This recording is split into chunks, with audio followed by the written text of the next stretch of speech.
by then. Yeah, I was going to say, even though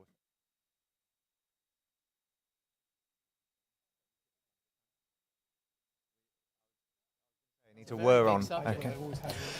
Thank you everyone for coming. Good afternoon. Welcome to Think Tent. Do try and grab your seats as quick as you can, and thank you for coming. So the discussion for this session is bang for the buck. How can we improve public sector productivity? Now, I'm going to do a short spiel. I'm sure everyone who's in the room will be aware of the public sector productivity problem we have. Since 1997, private sector productivity has grown by around 30%, but the public sector has realistically flatlined. In fact, since the pandemic, public sector productivity is 6.4% lower than the 2019 level. And even when we compare it to 1997, over 25 years ago, public sector productivity growth has only been around about 0.2% per year. And we can't keep throwing money at the problem. Total managed expenditure by the government is already at record levels. So how are we going to improve public services? Can the public sector ever be reformed, or is it simply too big to change? Are unions standing in the way, or have ministers lacked the vision to drive improvements? And does AI offer a solution to our public sector productivity problem? Now, I have an excellent panel here to discuss this today with you. Just to run through quickly who we've got. We've got Andrew to my direct right, who is a former chairman of the Taxpayers Alliance. We also have Nathaniel on my far right, who is a senior board member of Conservatives in the City. Then to my direct left, we have Baroness Neville Rolfe, who is an opposition spokesperson in the House of Lords. And we have Joe Hill, who is a policy director at Reform, and I've been asked to clearly state that is Reform the think tank, not Reform the party. So what I'm going to ask each of our panelists to do is talk for around about 5 minutes before we then open it up to you in the audience for a question and answer session. And I'm going to do this in alphabetical order, so we're going to start with you, Andrew. Thank you, Darwin. Can everyone hear me okay? All right, forgive me if I'm going to cough through this a little bit. I'm not infectious anymore for the past 10 days, but I do have a persistent cough, so I might not be very big in the Q&A. Let me give this a go, though. I want to make 2 points, and I'm pleased I get to go first, because I may overlap with the others. The first is, when we think about the context of the productivity slowdown across the whole economy, right, the background for why things are so slow, right, we often hear, and the FT chart that people may see very often shows that strange spike up to 2008, and then things go slow after that. Right? And then it comes around every few weeks on Twitter, people of the left then say, well, straight after that was austerity. It was Cameron and Osborne and cuts. We blame austerity for the slowdown, they say. Right? They've got the timing wrong. Right? And I've looked at this quite closely with colleagues. The run-up to 2008 was inflated by financial services. The ONS published data by sector. You can see it, it's a very simple data set. The financial services boom was so big that it shields and hides the slowdown in everything else, which started shortly after the millennium. And I think it's really important for us in this argument that we make it very clear it was before the GFC, it wasn't GFC and austerity. Analysts in the US point to the millennium. The Productivity Institute, in their launch paper, said they had a debate. Was it GFC or just before? Right? They concluded it was around that time, but they missed this point about sectors. It started in the mid-2000s. That's what we need to really be thinking about across the economy as a whole. Second point then on the public sector, there are 2 ways it's measured, I guess, as people know. There's the GDP per hour worked, which is how you would measure labour productivity across the whole economy. In the public sector, that's mostly pay, so we don't really want that measure of productivity going up, right? That's not where we want things to go in the public sector. That's just talking about pay rises for the state employees. The other measure, which Jeremy Hunt put in place, emphasised, I suppose, and good for him a few years ago, is to do with outputs, number of operations that a doctor does in a day, those sorts of measures, right? And that's the 0.2 that Darwin has been talking about. And in the review of that, they also do time surveys of the public sector workers and how productive they think they are.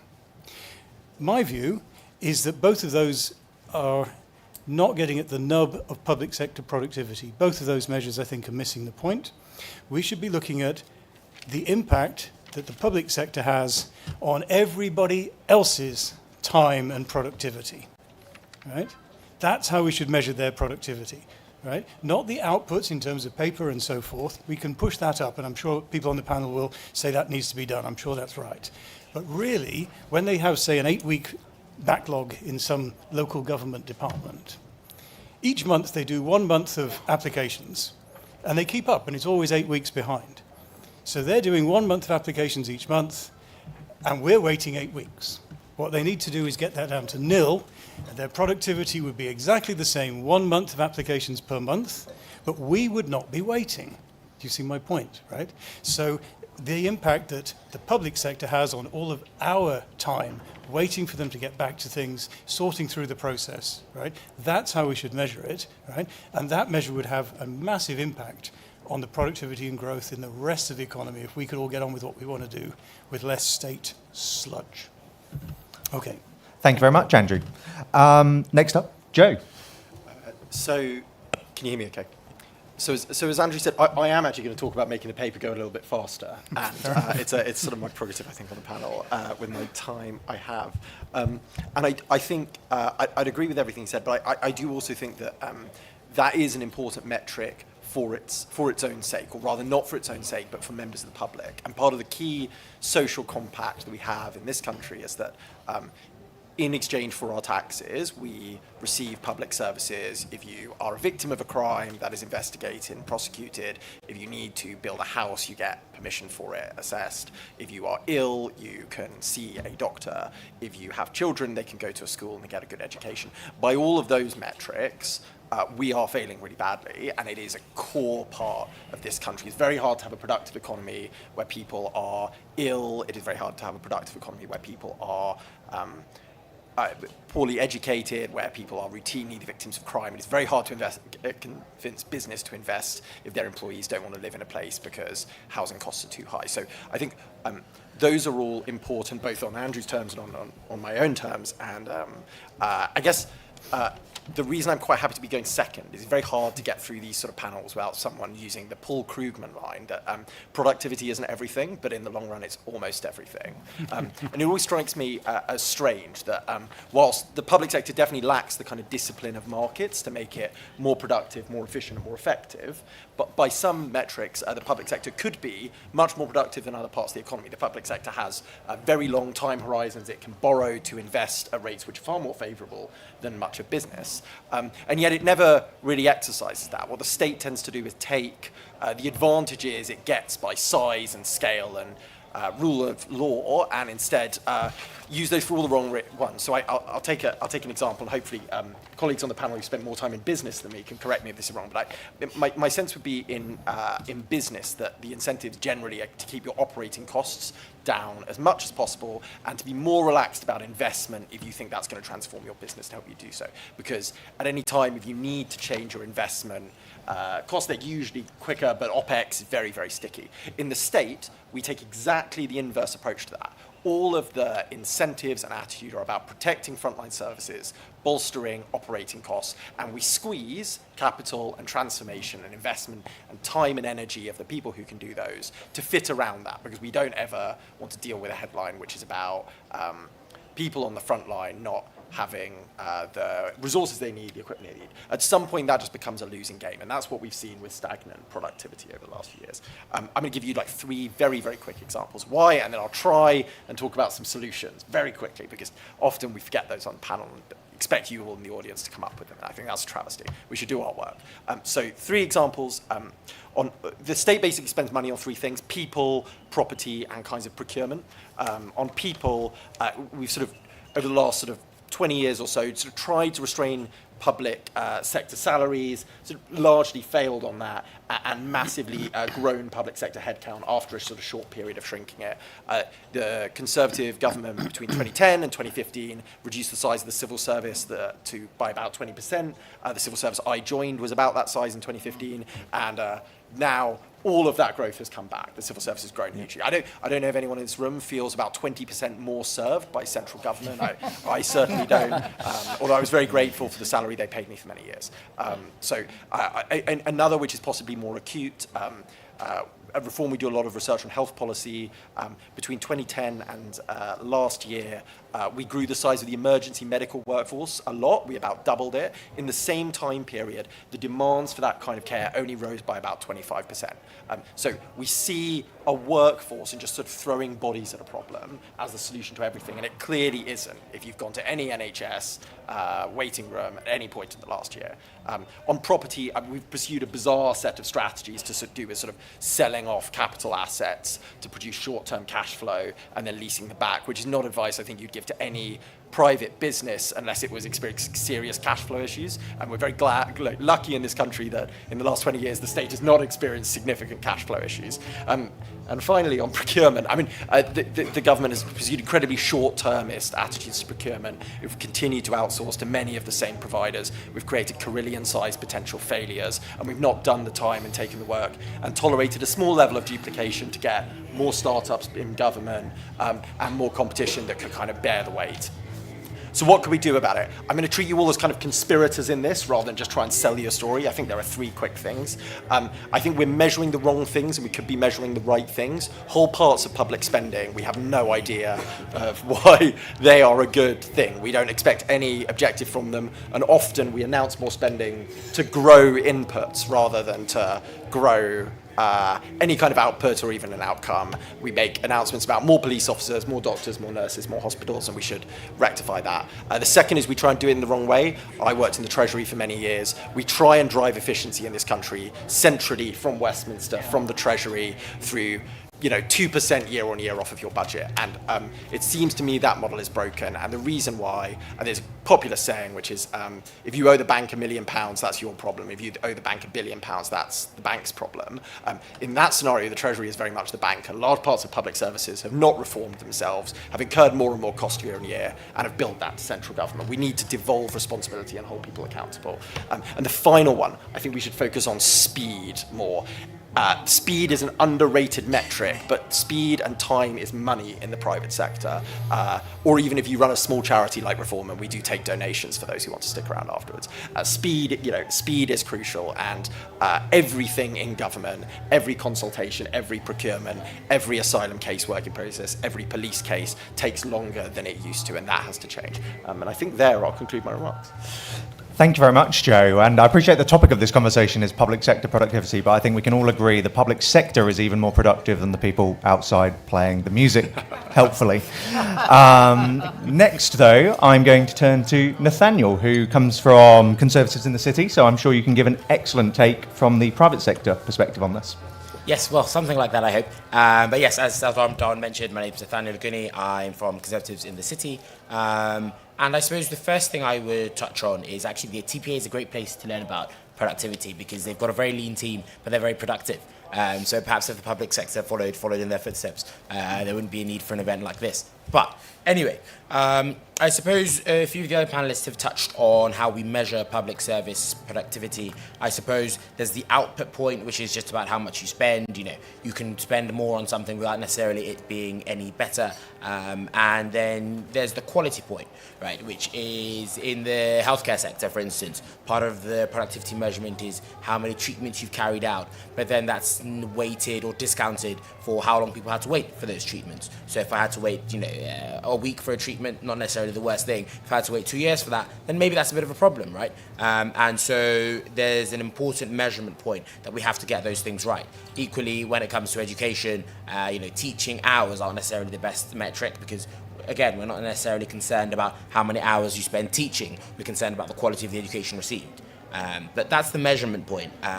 I think the question on how to improve it is the most important bit. And so I think I've got two sectors on one side where we've seen some competition, some freedom, some choice for consumers, and where that has been implemented, those sectors have seen significant uplifts in productivity. And then we'll come to the NHS, which I suspect we'll be talking about for a lot today. But on the education side, for instance, we've now got free schools. So the government have set up about 600, or government have enabled rather, individuals, universities, charities to set up about 650 free schools. They educate 350,000 students across the country. They get higher grades. They have lower rates of students being excluded. They have higher rates of students going to university or ending up in apprenticeships. So, I think we can almost universally see that is a good thing. But when it comes to free schools, they fundamentally offer choice. They fundamentally give parents the choice to send their children to a free school, which has been set up by a university or a charity or a set of parents rather than the local authority, right? And that point on choice, that point on competition is something that I will return to. Equally, in the transport sector, there's open access competition on some parts of the railway, right? And so you have the choice, for instance, with Hull Trains or with Grand Central to purchase slots on the railway. And so what these companies do is a bit like airlines bidding for slots to land at an airport, they bid for slots to operate a train service. So instead of the full franchising model with the government subsidies and the very precise requirements on how you do these things, these companies bid for a number of slots at a number of stations and they run these services. The top two services by passenger satisfaction and by value for money, funnily enough, are both open access competition services. And so that open access competition, I think we've seen, has improved productivity in the transport sector. But on the other side, we have health. And when we look at the NHS, that's one area where we haven't had as much competition. We haven't had as much competition in healthcare. And when we compare that to other countries around Europe who might have social health insurance systems or other ways of doing things, we find we have the second highest rate of avoidable, treatable illnesses in the Western Europe. It's higher than any other country. It's higher than France, Germany, Spain. The only country worse than us on that measure is Greece. And so I think a lack of choice, a lack of competition in the healthcare sector shows that actually we need more of that competition and freedom. Great. Thank you very much, Nathaniel. And last but by no means least, Baroness Neville Rolfe. Thank you, Darren. I think it's really depressing that productivity growth in the UK is so muted. I mean, I agree with Nathaniel that there's the odd point of light, the free schools, the open access rail, Lumo, and so on. But, frankly, cracking the productivity puzzle, which, as we've heard, goes back a long time, would make a huge difference to growth, which is what we need. And, of course, that is a rising tide will raise all our boats. Now, as I said yesterday, I was at the Institute of Government, and I was saying that there's a serious cultural issue in all of this. I sit in the House of Lords, and I see all the government bills coming through, and virtually every amendment by Labour or the Lib Dems would increase the cost of doing things and reduce the efficiency of doing things. And I have to say that many amendments from our own side are of the same character, although some have some great ideas. There's a willful disregard in the body politic, and I can say this to the TPA, especially on the left, of the costs of bureaucracy, the costs of nannying, the costs of monitoring, and little appreciation of the impact on growth and of dynamism, because that's important too. And as we've heard, it doesn't just hit public sector efficiency, it hits the private sector. So the financial services, and I agree that sort of inflated the base in the noughties, because it was very successful, and it's still our most successful sector, or energy, or the built environment, are all plagued by red tape. Is it proportionate to hold up multi-million-pound developments out of concern for toads and bats, which are not seriously endangered? And I'm sure that this intrusion into the private sector is actually the main reason for the slower growth of overall productivity that we have seen, particularly since the financial crisis. So what can we do about it? I mean, today we're talking about the public sector. And you need to look at the biggest areas of spending. I come from business. So you've got health, you've got schools, you've got defence, you've got law and order and local authorities, and you've got all their ALBs and social housing and all the follow-ons. Capital spending on infrastructure is vital. So in the Cabinet Office, I was just being the minister, we had the disciplines of the Infrastructure Projects Authority, and whatever Labour call it, to ensure proper project management. The public sector is also much too slow. I agree with that. We saw that with the hospital programme. Although it wasn't actually a lack of money, it was the inability of the system to get spending. And they had a duel with Chase Farm Hospital, which was on budget, on time, open plan operating theatres and all the latest tech. But obviously we have to battle with planning, and frankly that has failed infrastructure time after time, reform after reform. We also need a more productive workforce. And I'm afraid that means more discipline, less working from home, more localism, as we've heard. I was with Tesco. We had 500,000 people worldwide. So we're not talking about very different numbers to the civil service.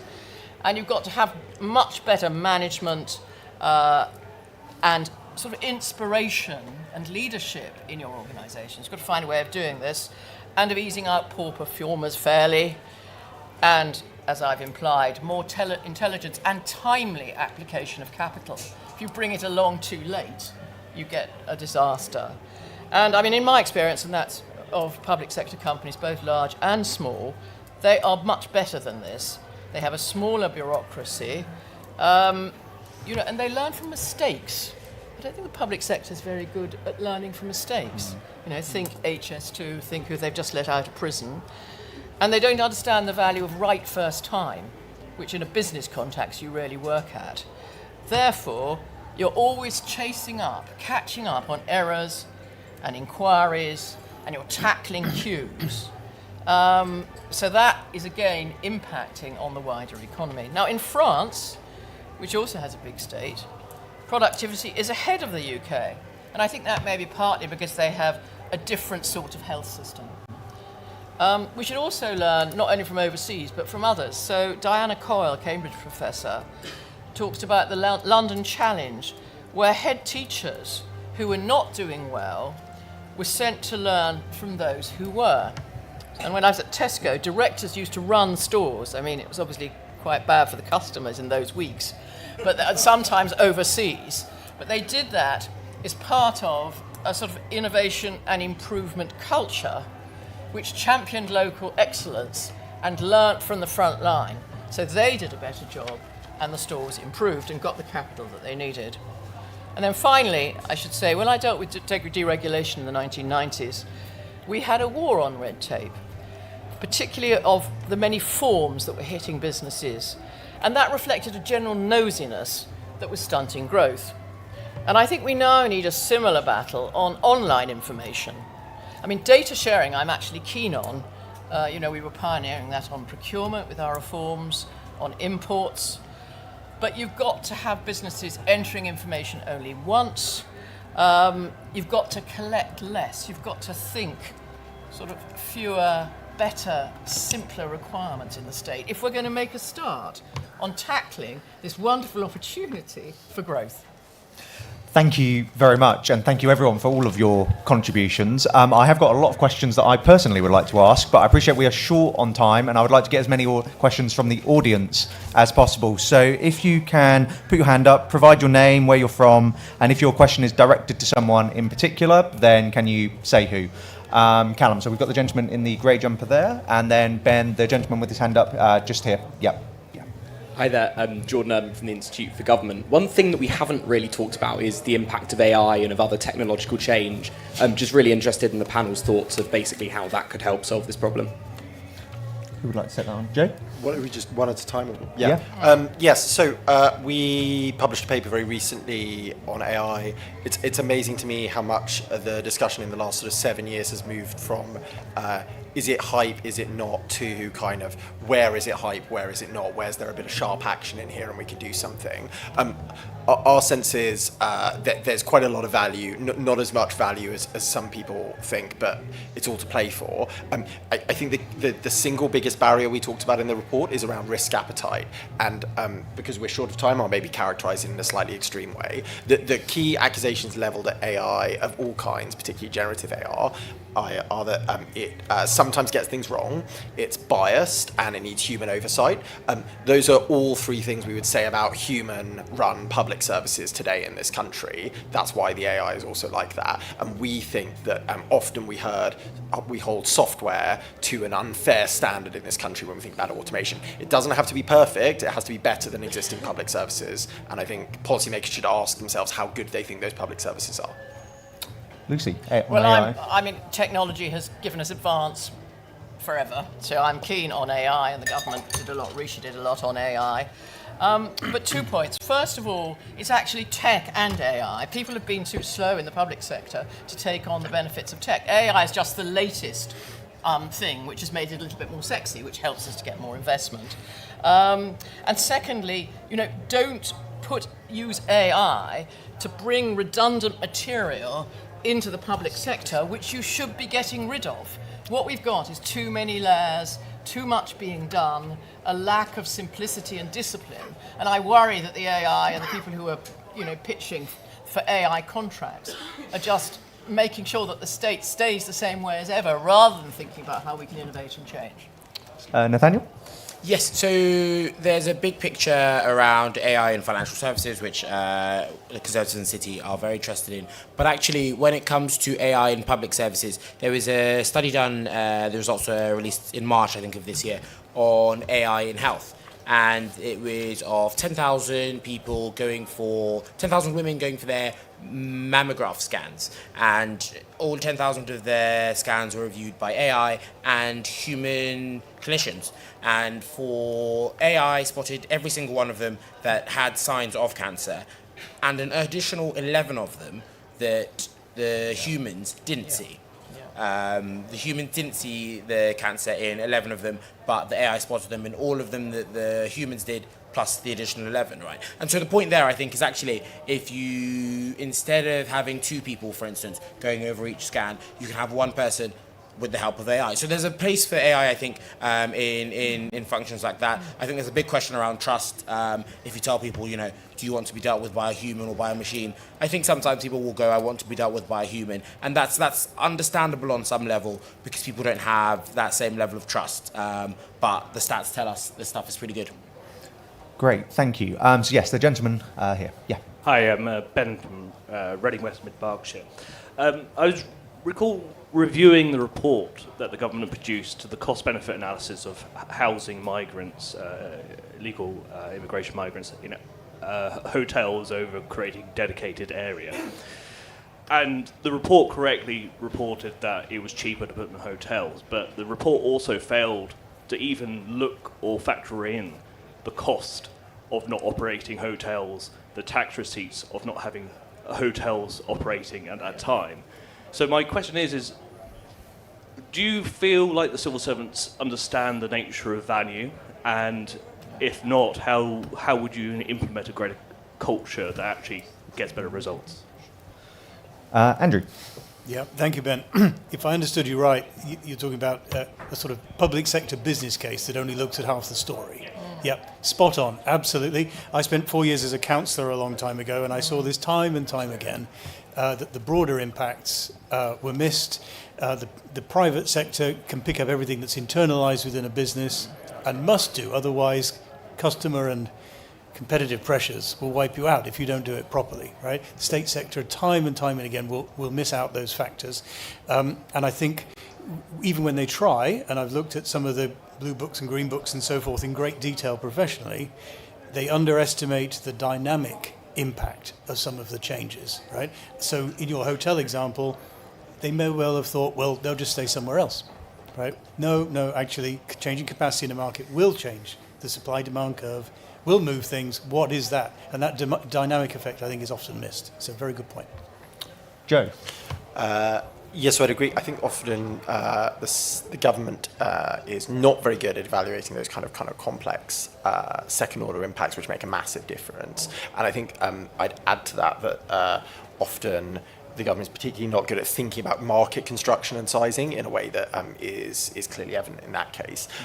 The two things I'd caution on are ones I mentioned in my opening statement, which are sometimes we have these discussions, we think about these things, you ask a question about the government, a think tank writes a report, much like mine, I'd love to, by the way, and it gets a recommendation through, and that the outcome of it is that another process is layered on top of the existing Green Book, another statutory duty is passed through Parliament, and then these things are ignored and not internalised, and as Lucy was saying, the kind of weight of regulation on the public sector itself often does more harm than good. And I think some of the ways we would solve problems like that are by delegating responsibility for making those decisions, doing them more quickly, not more slowly. And then when we realise we've got something wrong, blaming the people who are to blame for it, praising the people who got it right, rather than this sort of overly constructed single massive business case to someone like the job I used to do at the Treasury every year, which I think is plagued with errors.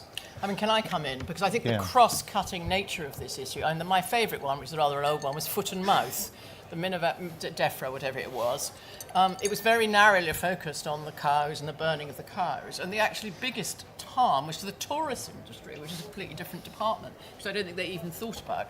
And then when we had COVID, we had exactly the same problem. I was on the back benches. I was constantly saying, well, all these lockdowns are going to be terrible for the children's education. They're going to be terrible for cancer sufferers, etc., etc., all of which turned out to be true. But they didn't seem to have a system of taking those into account in the regulations that they were putting through at great pace. So we have to find a way, which isn't too bureaucratic, to make people think a bit more broadly about these things and to learn from mistakes. I'm appalled how in the public sector they don't seem to be able to learn from mistakes. Yeah. It's the same again and again. I think you've got to teach ministers actually to learn from mistakes, because you always have a new minister every 5 minutes, and then they bring up the same policies again, and they're not. I think ministers should be asking, so what mistakes did you make last time? How have you learned from it this time? How do we actually get it right? Thank you very much. And Nathaniel, any comments on this one? No, so on that one, to be honest, the point about dynamic mapping, the point about seeing beyond the sort of immediate spreadsheet implications, I think is important, but I think that's been picked up. Further questions? Ben, we have the gentleman right here at the front, and then Callum, the gentleman in the blue shirt right at the back. Thank you. Charles Hancock from the very long London-named constituency, federation, I don't remember. I'm asking a very different type of question in view of the regime change we've had in recent months. And it's rather an existential question, which might get people thinking. But I think we're all agreed here that generally public sector productivity is not as good as private sector productivity in a big way. Why does the present government, why is it not aware of that? Why does it have a completely different view that most of the people in this room probably have? Lucy. Well, I think that they think that they can take back control, and that when they are in charge, somehow everything will be run terribly well and you'll get good outcomes on all the areas that they want to interfere in. And it's kind of it's their philosophy, and it dates back to socialism, Russia and elsewhere. And I think they will find it difficult to make the sort of changes that they need to change to get growth. Clearly, if you can change attitudes through think tanks and things, and can show that that is going to improve growth, you may get somewhere. But I'm fairly despairing, but I do see it as an opportunity for us Conservatives. On the basis that we can get back in power in 2028, we can be ready and have thought about how to improve these sort of things with the help of think tanks like the TPA as to what you do on day one. I haven't had any impression that they're doing that at all in this sort of area. What they're doing is increasing the pay of the public sector, their friends, without any strings attached in terms of reform. which I think is a huge missed opportunity. I know from business, you get reform at the time you improve the incentives.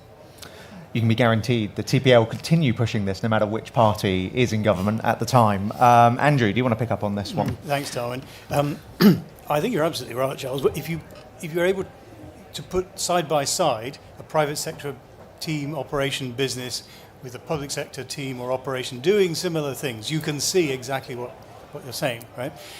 I fear, though, that the analogy with the current government is, well, like from the Hitchhiker's Guide, I hope there's some other Gen X people in the room that I'm not alone here, but if you remember when Zaphod and Ford are on the Death Star ship, and everything's black and all the black lighting and everything lights up black in the background, and they're fiddling with the controls and they're bumping all around all over the place, and they just can't get control of this beast, right? And eventually it settles down and starts just going calmly. And Zaphod said, "So, hey Ford, have you worked out how to fly this thing?" And Ford says, "No, I just stopped fiddling with the controls." And it's on its own. It's on autopilot.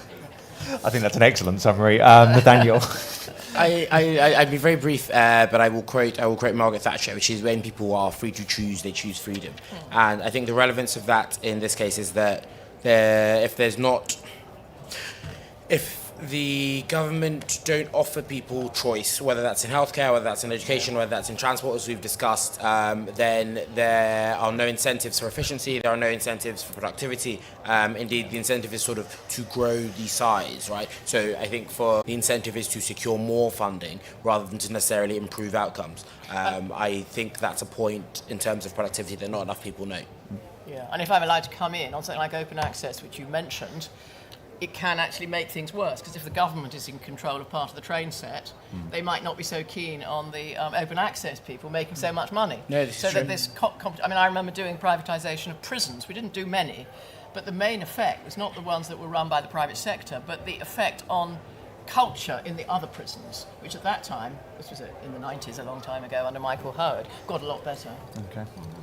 Joe, did you have anything to add on this one? Yeah, so I might. I'm not sure it's the voice of dissent. It's the voice of maybe something a bit different. I think. Look, ostensibly the new government do recognise this as a problem, because they say they think it's a problem, and you can hear that in how Wes Streeting talks about the NHS, for example, plenty of others.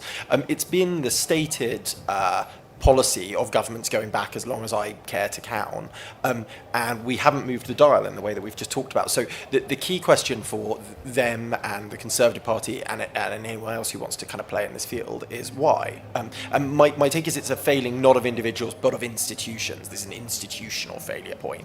And I would say to the kind of Conservative Party that the public services you kind of want to go into government to run, they are not your enemy. And I would say to the Labour Party, the public services you want to go into run are not your friend. They largely exhibit a kind of benign indifference to who's in power, because the system of incentives that operate them is towards all the things we've just talked about, kind of growth in cost base and lack of reform. And, at Reform, we are all in favour of reform. So maybe I'll leave it there. The question at the back, yes. Labour rotten boroughs of Southwark and Lambeth. To sort of talk about decentralisation as a road to improve productivity. 10, 15 years ago, there was a lot of discussion of national pay bargaining, which was always very problematic because it was seen as a way of sort of stuffing the North by paying workers there less.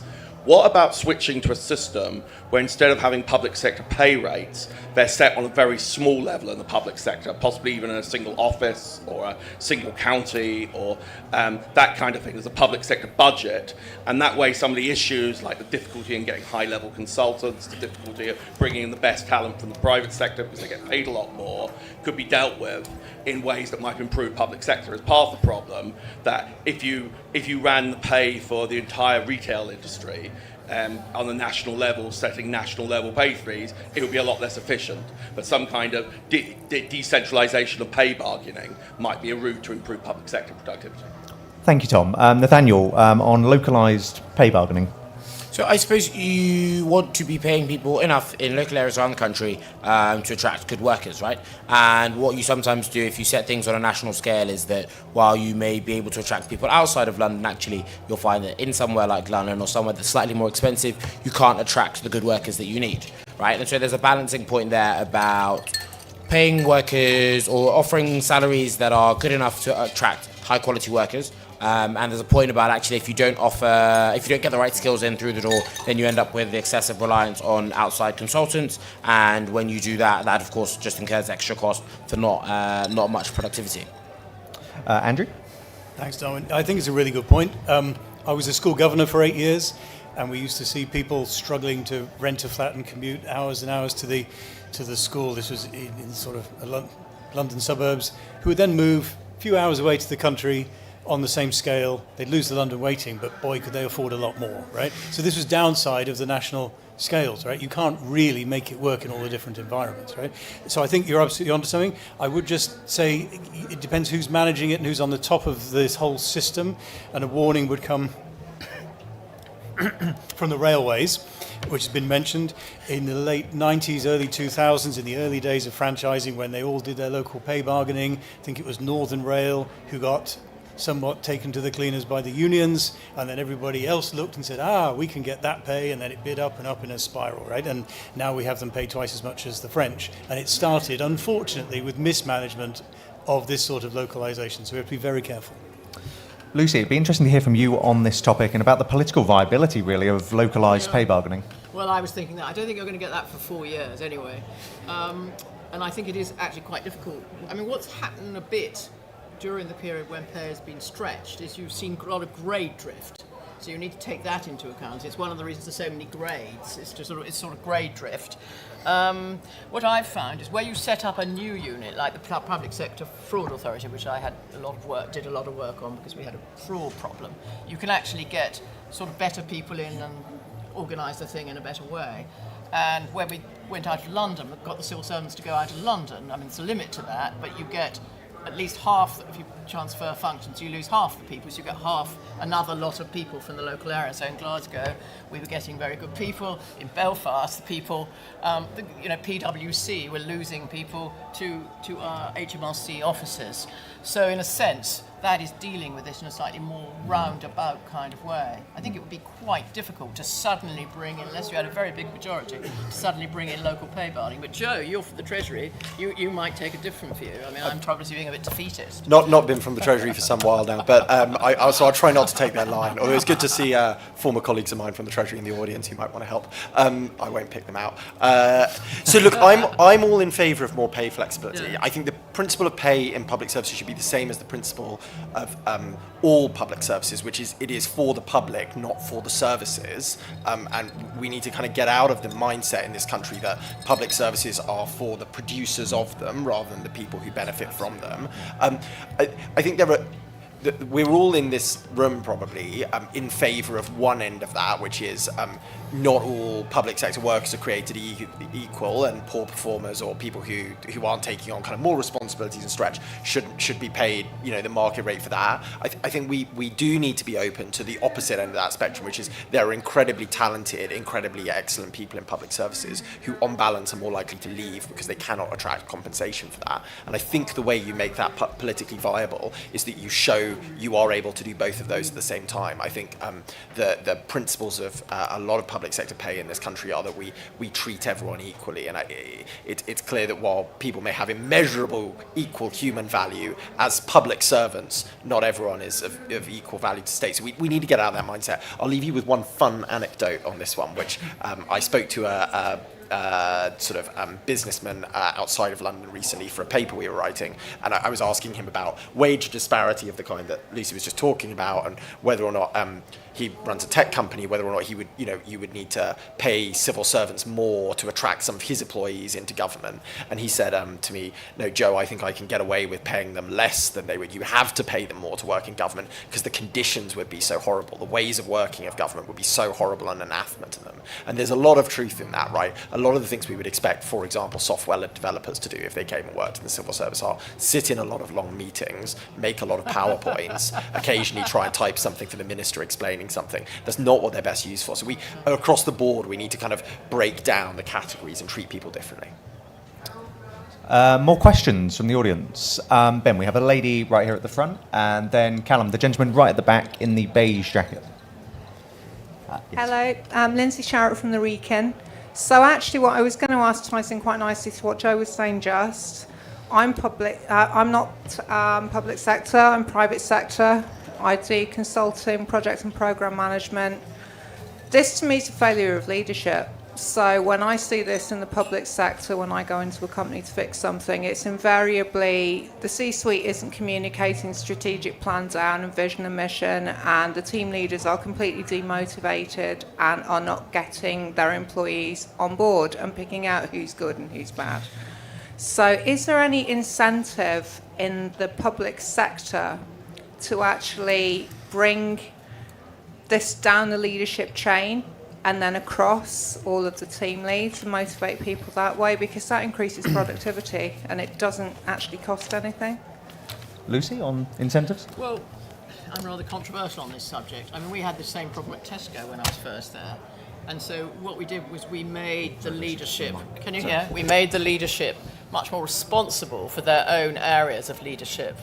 I ran all the corporate areas, and I had to ensure that the recruitment and training and things was fit for purpose right around the world, and everybody else ditto.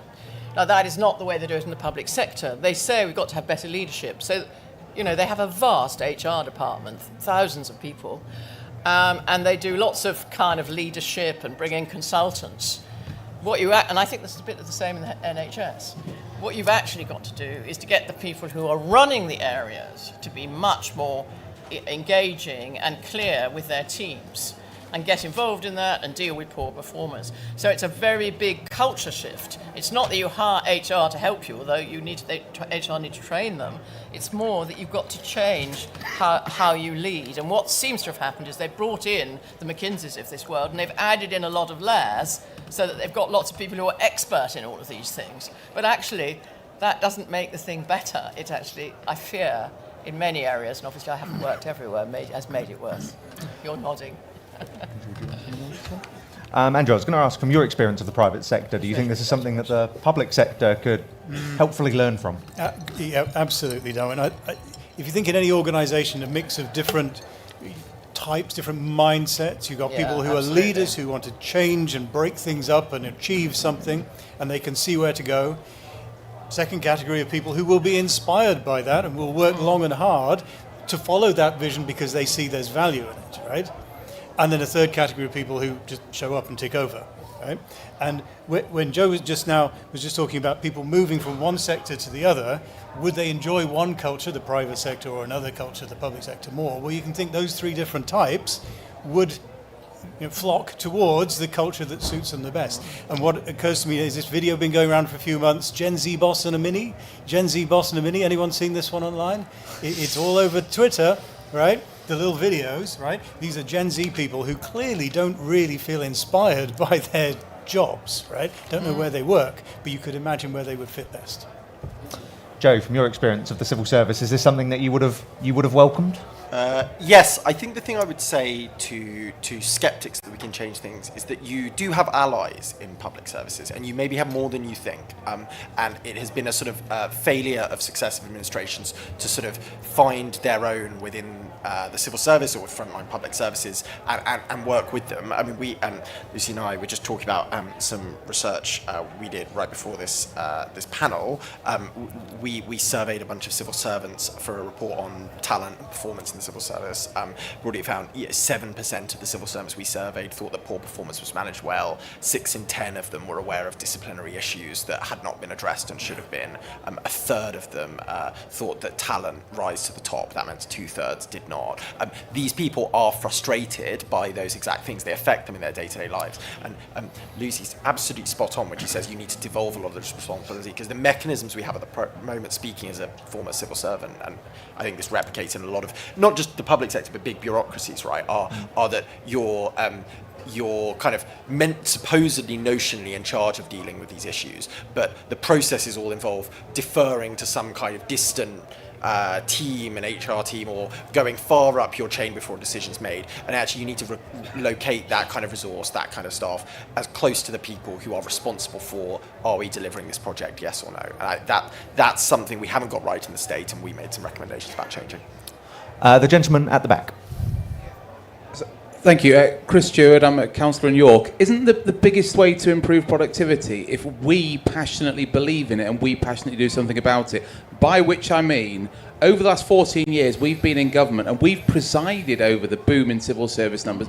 We've presided over the utter lunacy of government sale and property leasebacks, which has been flagged up and can never, under any circumstances, make any form of sense, yet people haven't batted an eyelid. And at a local government level, you know, most councillors are fundamentally run by the council staff, absolutely run by them. And elected members of all political persuasions, and it greatly saddens me when it's Conservatives, sit there and worship these people and try and have some exotic game theory plans to outwit council staff at particular meetings, rather than saying, we've got a mandate, we were elected, and this is what you want to do. So every council now will be setting its process, which will be council staff saying to the elected members, here's the 10% of the budget that you should be looking at and how you can make savings, of which half of that will be totally unpalatable savings to focus on. And elected members just don't question it. So if we are Conservatives and if we are to stand for stuff, then isn't our politicians having the will the most fundamental starting point, because so many don't seem to? So we only have a few minutes left, so I'm going to ask the panel to be reasonably brief in their responses. But Nathaniel, do you want to take on that one first? Yes, I do. So there's a point about public sector procurement. There's a point about public sector spending. I think actually, Lucy, you might have done this while you were in the Cabinet Office, but the stuff around skills in the government commercial service and procurement, there's a lot of stuff done on that recently. I think we do have to be very conscious of how we spend public money. And sometimes, you know, you come up with wonderful ideas like selling something off and then leasing it back, which I suppose shifts figures around on a spreadsheet, but doesn't actually do anything for the government. So I think you have to have the right skills in the right places, particularly in government finance. Lucy, do you want to go next on this one? Yes, I mean, I think you also have a problem sort of risk averseness and legalities. And the officers will say, oh, well, you better be careful about that, because otherwise we'll get fined and taken to court. So they've sort of got that helps them to be difficult. But you're right, you know, we as elected people, I'm not elected actually, but I sort of like to pretend that I have the same DNA, we actually have to explain what we want, and we had to force that. You do have power if you're a councillor or if you're a minister.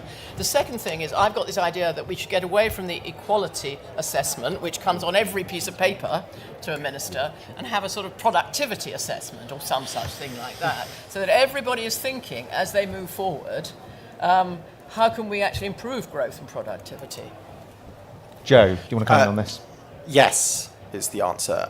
And I would, to go further, but briefly, because I'm on a clock, there's I think we talk about reform law constable's rule, which is basically that to understand an institution, you should assume that it was run by a cabal of its kind of worst enemies. And that seems to me true of many large bureaucracies, including in the state. And actually, there are a group of people who are in charge of those. They are elected officials, some of whom are appointed, and they should take power back. And Lucy's exactly right on risk aversion. And the question I would pose to these ministers and officials who are worried about legal risk, who are worried about operational failure, how much risk do you think you're already running in not changing your business model radically? The state today is littered with failures, operational failures, legal failures, policy failures every day.